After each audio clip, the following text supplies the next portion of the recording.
Julia Kristeva, Roland Barthes n'aimait pas vraiment parler de lui-même, ni de sa biographie. Alors vous pourriez, vous, nous parler de vous et de votre rapport à Roland Barthes. Comment est-ce que vous l'avez rencontré? Vous étiez son étudiante, je crois.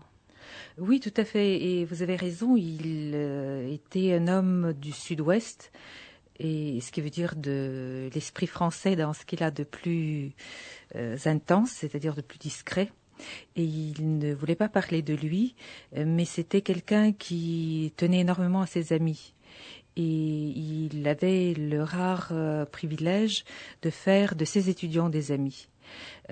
Donc je suis très redevable à Barthes en tant qu'intellectuel parce qu'il m'a appris énormément de choses et on va en parler, mais aussi et peut-être avant tout à l'humanité de Barthes, à ce Barthes discret, intense et amical. Et j'essayais de dire cette dette de manière aussi transposée, parce qu'on ne peut pas parler de cette vérité intime directement.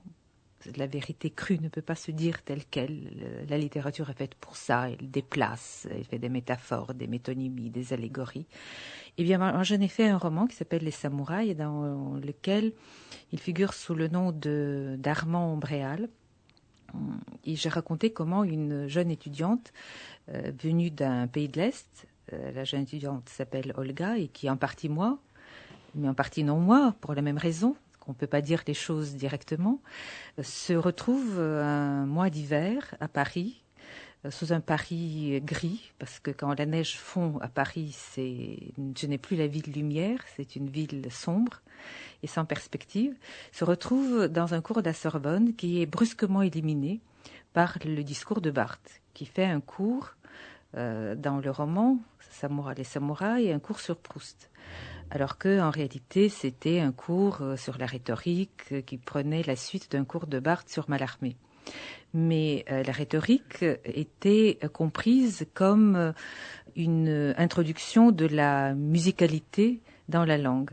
Et c'est rare que le lieu universitaire donne lieu à une fête de l'esprit.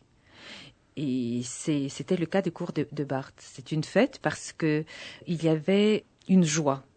Encore, je répète un mot de Proust parce que je suis en plein Proust maintenant. Les idées sont des succédanées de chagrin.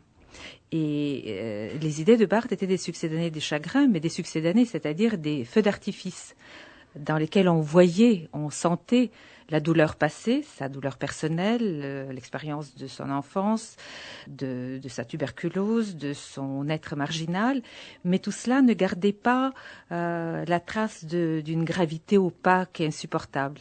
C'était toujours porté avec une certaine grâce, une certaine allégresse.